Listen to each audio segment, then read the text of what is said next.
Thanks, Wynn. Well, thanks for sticking in there with me, and I know it's everyone wants to get outside, so you know, just let me know when we're talking too long, and we'll get out and we'll tour.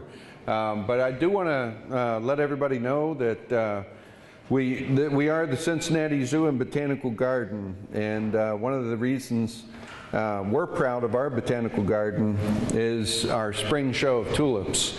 And we started this in about 2002. We started with about 30,000 tulip bulbs.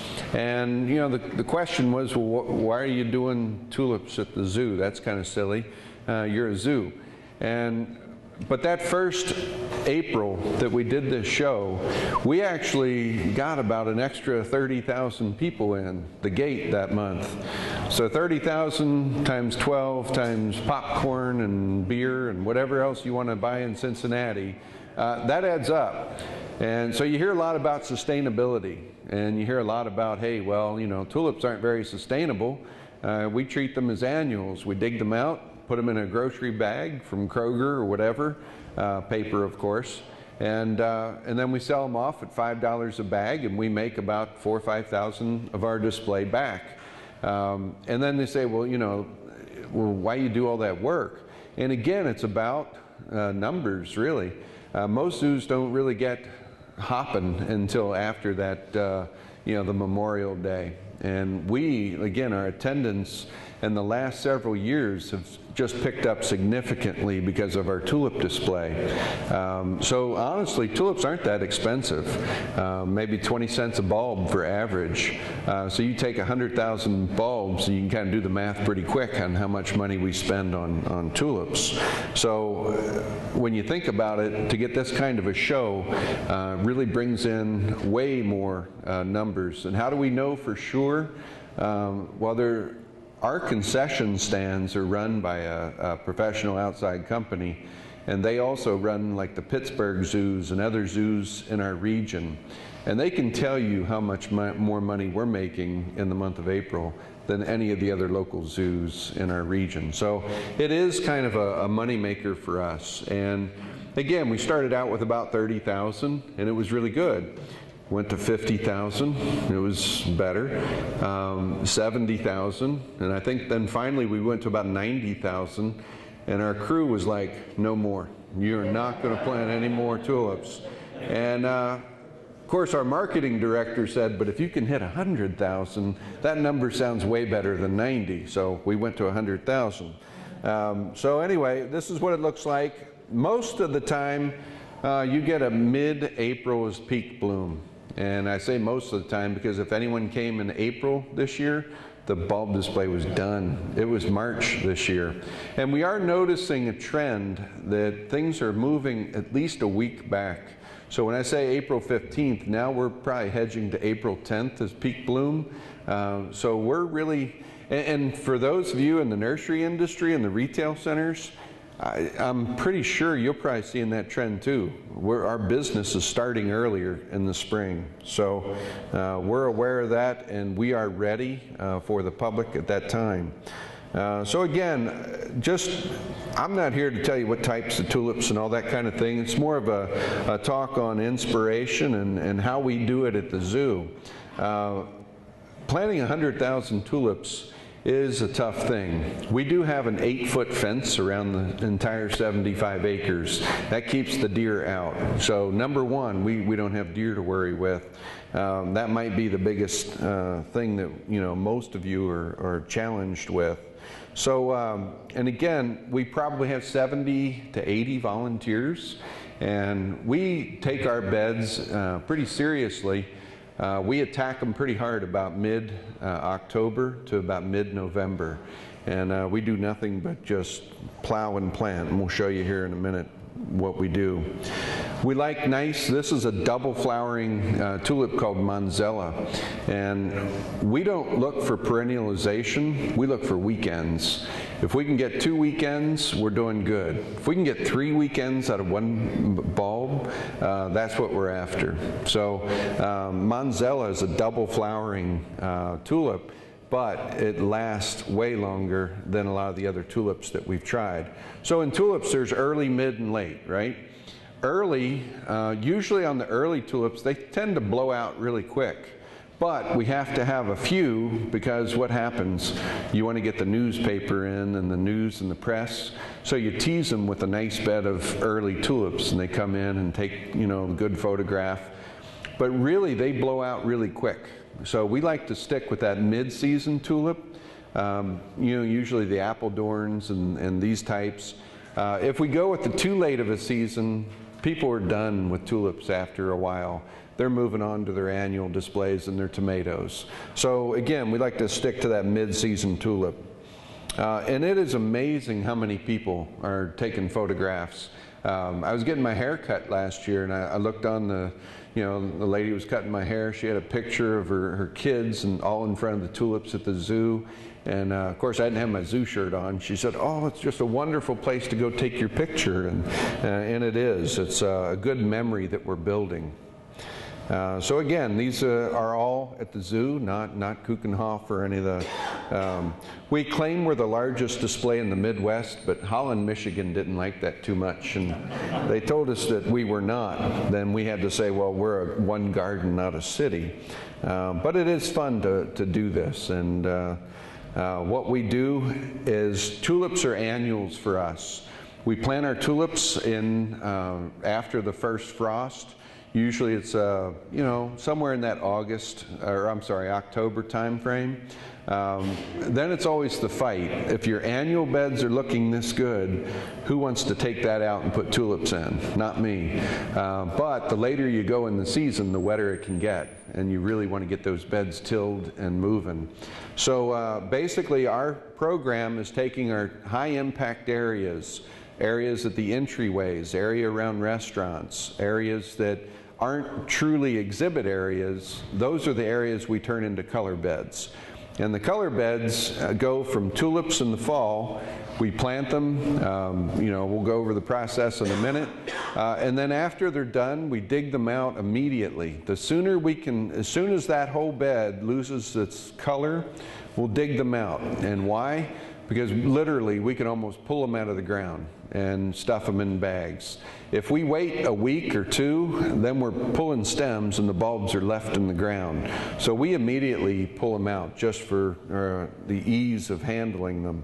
And then about that time, usually it's the beginning of May, right? We till the beds again and then we put in annual trials. We have probably one of the largest annual display beds in the I guess the Midwest.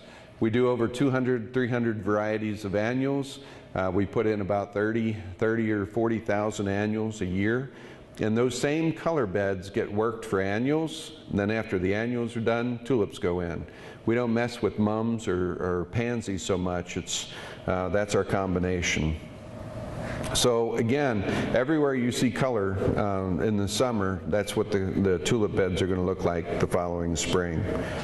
And again, we have an event on Thursday nights during the month of April called Tunes and Blooms, where we invite the public for free.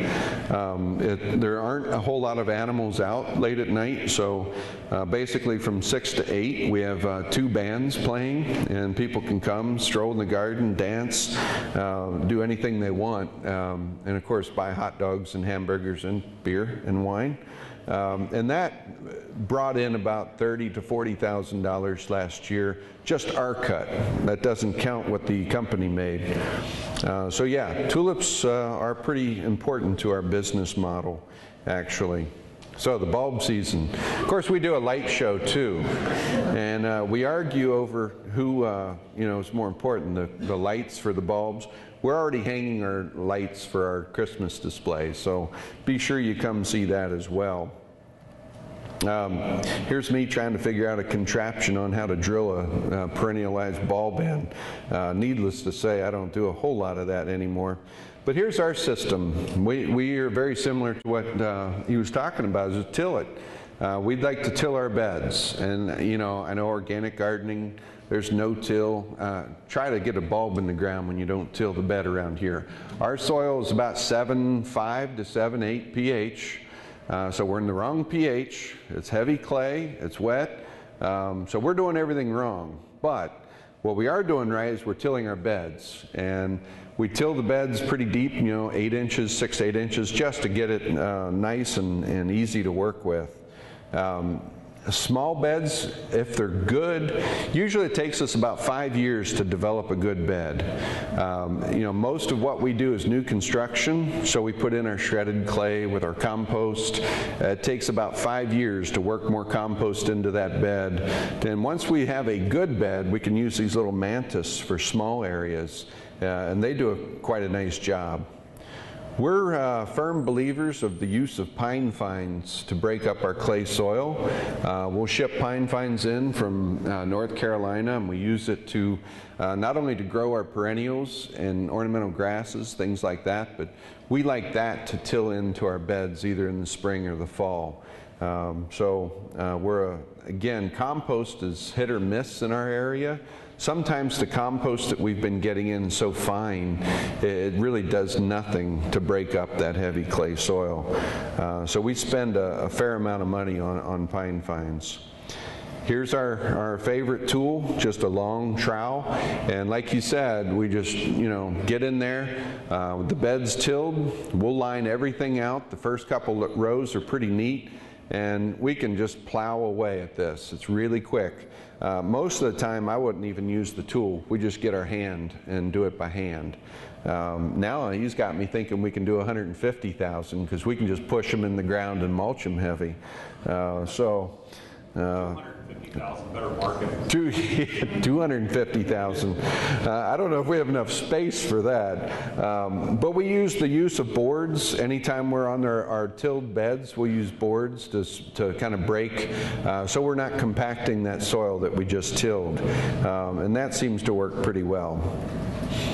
Here we are. We have crews laying them out. One of the advantages, again, we have is we have volunteers that just constantly come. We'll lay beds out like this, and we'll think we're way ahead, and then we'll get 10 volunteers, and they'll come in, we'll turn our heads, and they're done. They're behind you going, come on, we got to hurry, we got to hurry. Yes? Do you use any fertilizer from your animals that you have, or do you make your beds with any of that? The Zoodoo, actually, the composting process in Zoodoo, we're in the process now. We're about 12 months into it. We're using a local composter who's working on that.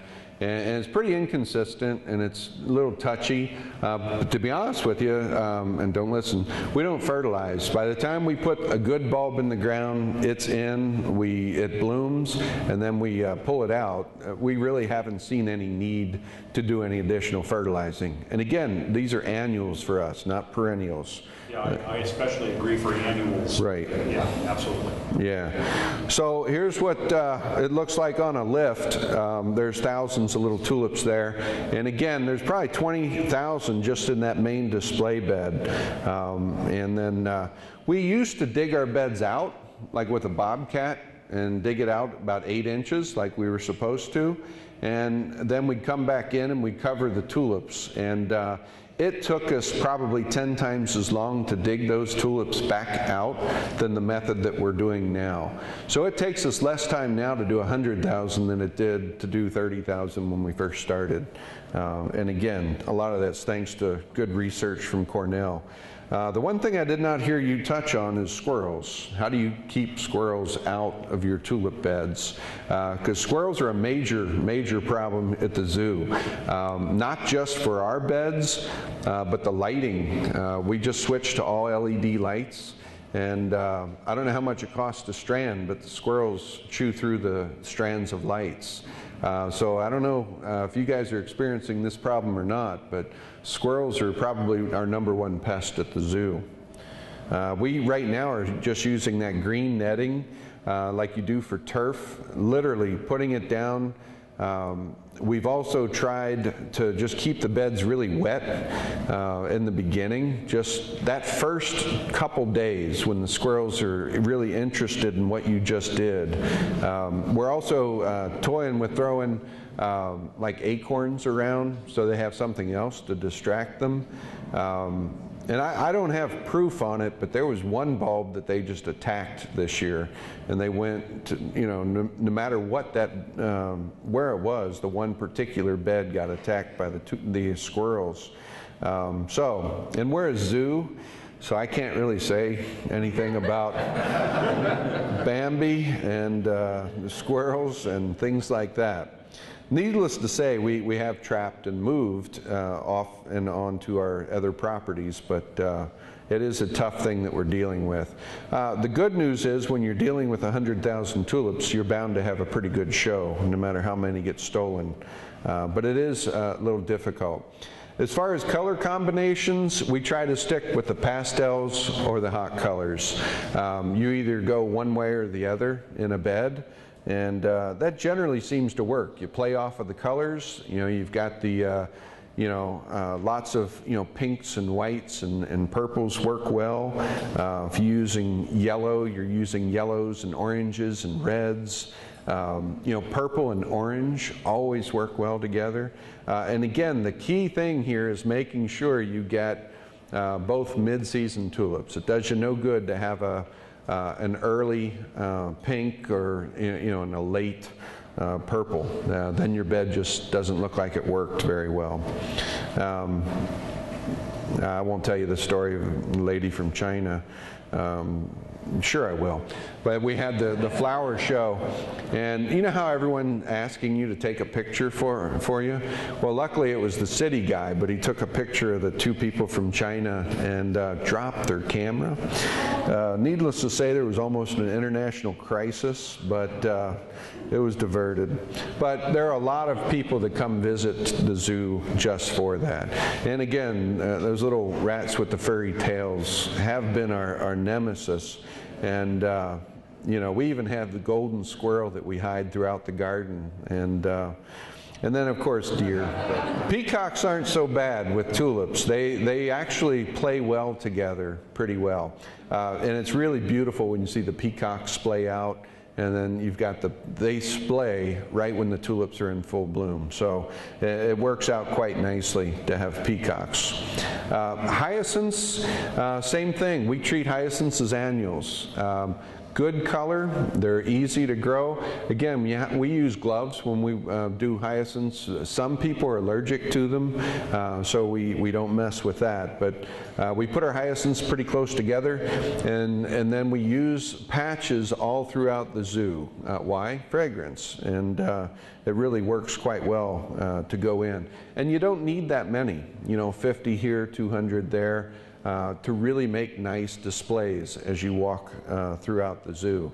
And there are some a little early, some a little late. We usually use the whites, the blues, the pinks, things like Jan Boss, I think has been a good one, Blue Jacket. Most of these, again, for annuals, we're not too worried about them coming back every year. But they do make a wonderful display.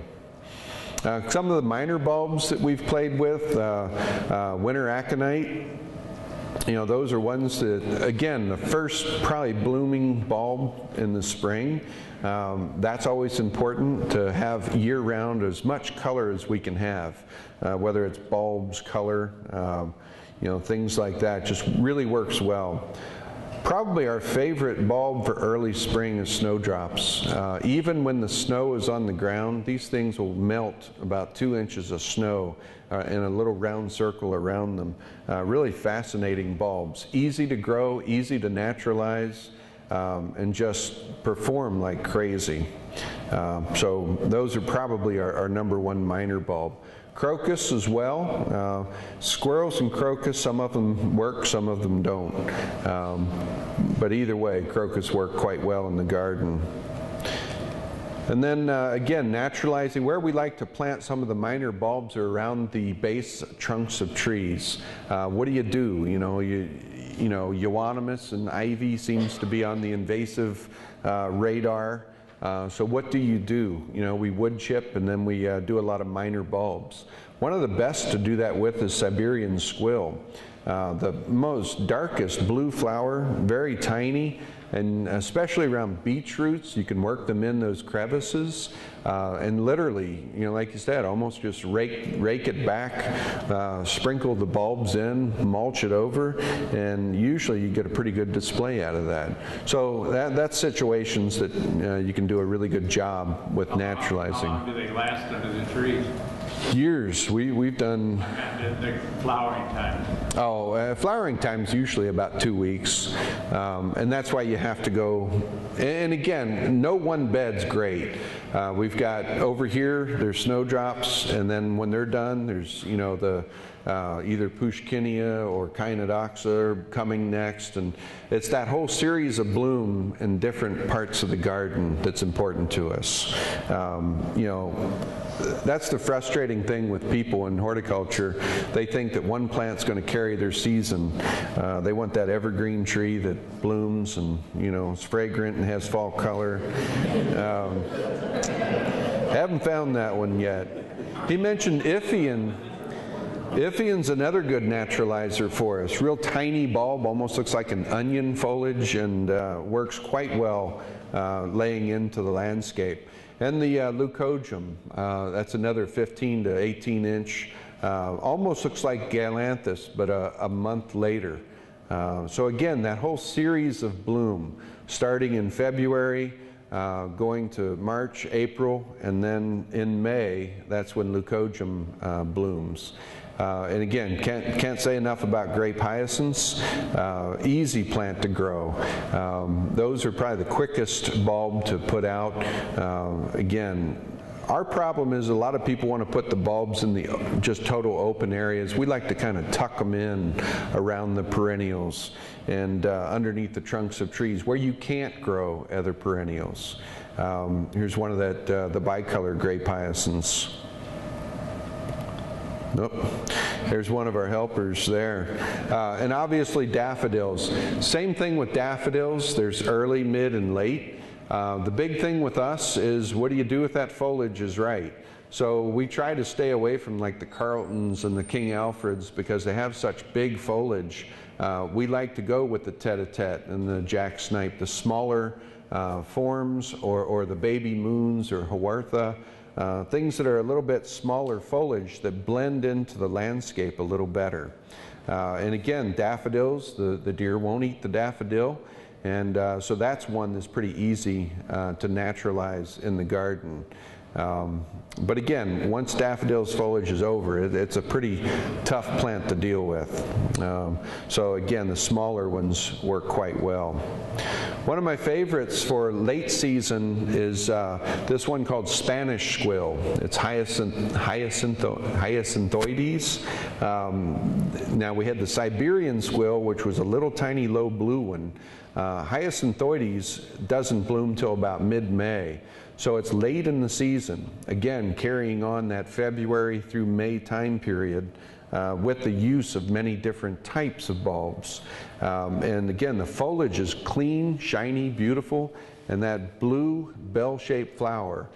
This is one that we can put in. A lot of people have big hackberries and things like that, and you can't grow anything because of the drought in those areas. These bulbs you can put in, and they can naturalize and be there for 20 years. So hyacintoides is one of my favorites. This was last night at Spring Grove Cemetery with the autumn crocus. I guess it's good that it's in a cemetery and not a zoo. So anyway, before I get on to that, any questions on bulbs, how we do it? Yes? In the springtime, do you go back and remulch or top dress your beds? That's always a tough question. The question is in the spring, do we go back and top dress and mulch our beds?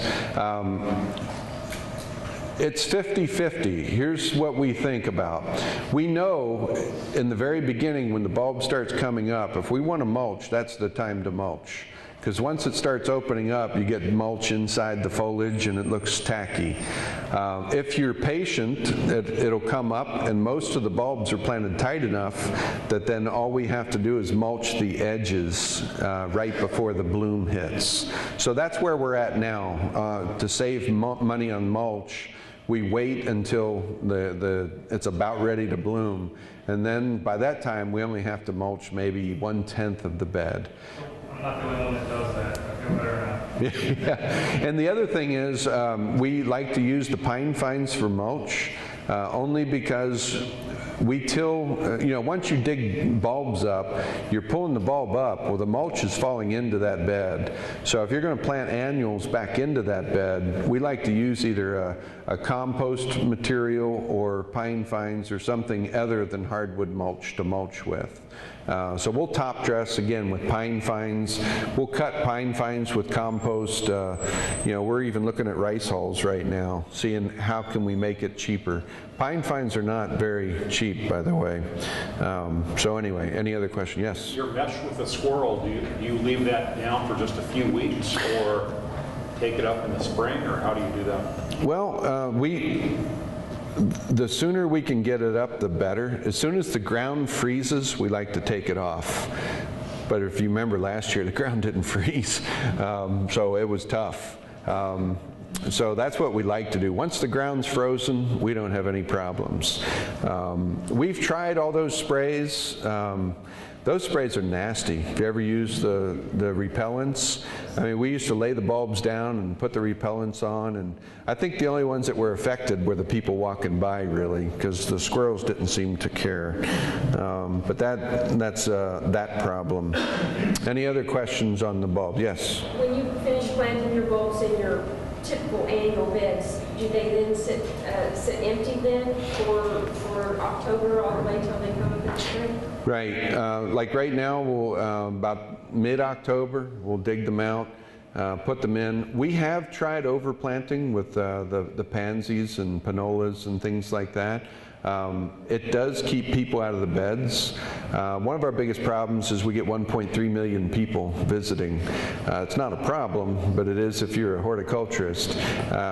We have done little candy cane roping to keep kids from walking in the bed, because anytime you see an open bed, it's like fair game to people. You put a beautiful display of annuals in a bed, and no one walks in that bed. The minute you take it out, it's fair game. People walk back and forth. We have covered with pansies or done a front edge of pansies. It's just a matter of money.